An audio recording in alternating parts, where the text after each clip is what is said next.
Assalamualaikum warahmatullahi wabarakatuh.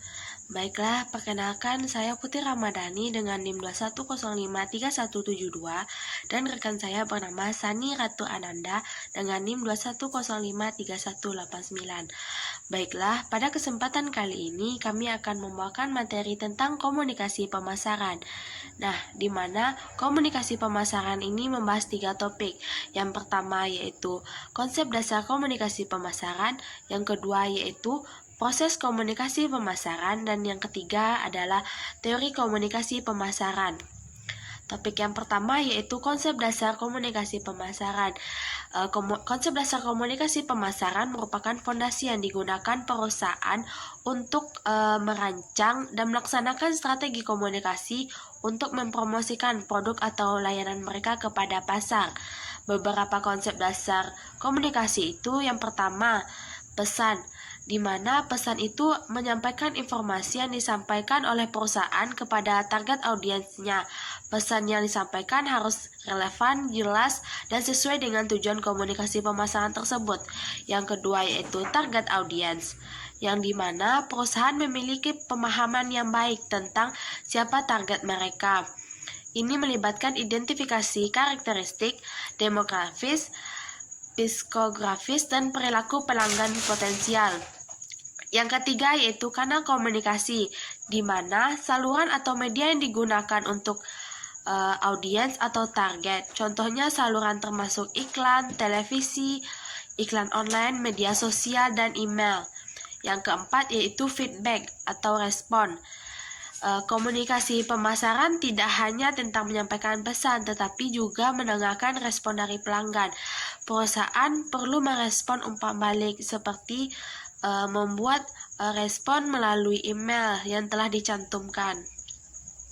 Yang kelima yaitu tujuan komunikasi, di mana tujuan komunikasi pemasaran dapat bervariasi, seperti meningkatkan kesadaran merek, mempromosikan penjualan, mendukung peluncuran produk baru, atau membangun hubungan jangka panjang kepada pelanggan. Yang keenam yaitu integrasi komunikasi pemasaran. Ini berarti menyelaraskan semua elemen komunikasi pemasaran, termasuk dalam proses penjualan, pemasaran digital, dan lainnya agar bekerja sama untuk mencapai tujuan yang sama. Yang ketujuh yaitu branding. Bagian penting dari komunikasi pemasaran ini mencakup bagaimana perusahaan membangun citra mereknya dan cara merek tersebut bisa dikenali oleh pelanggan. Yang kedelapan yaitu kreativitas, di mana kreativitas penting dalam komunikasi pemasaran. Pesan yang kreatif dapat menarik perhatian dan menciptakan daya tarik terhadap produk atau layanan. Yang kesembilan yaitu konsisten. Dalam komunikasi pemasaran sangat penting.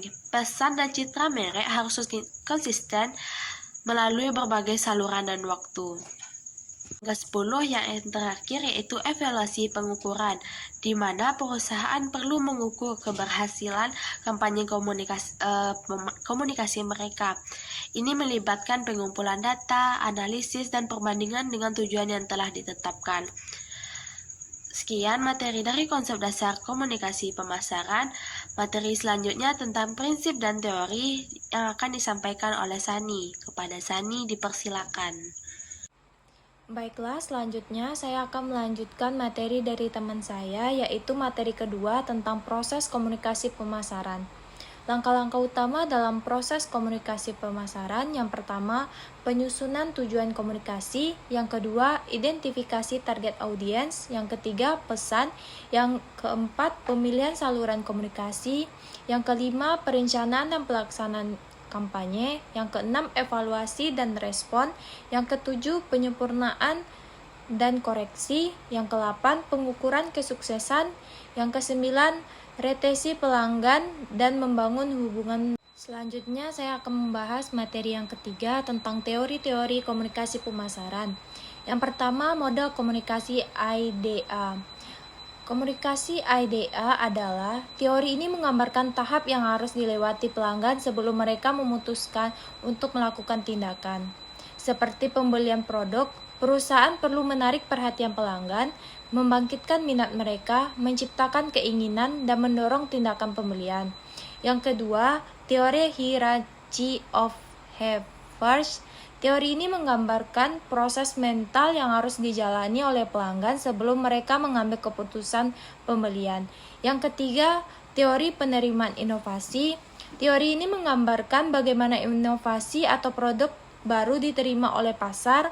Terdapat 5 kategori penerimaan: investor, pelapor, mayoritas awal, mayoritas akhir. Selanjutnya yang keempat tentang model komunikasi IMC.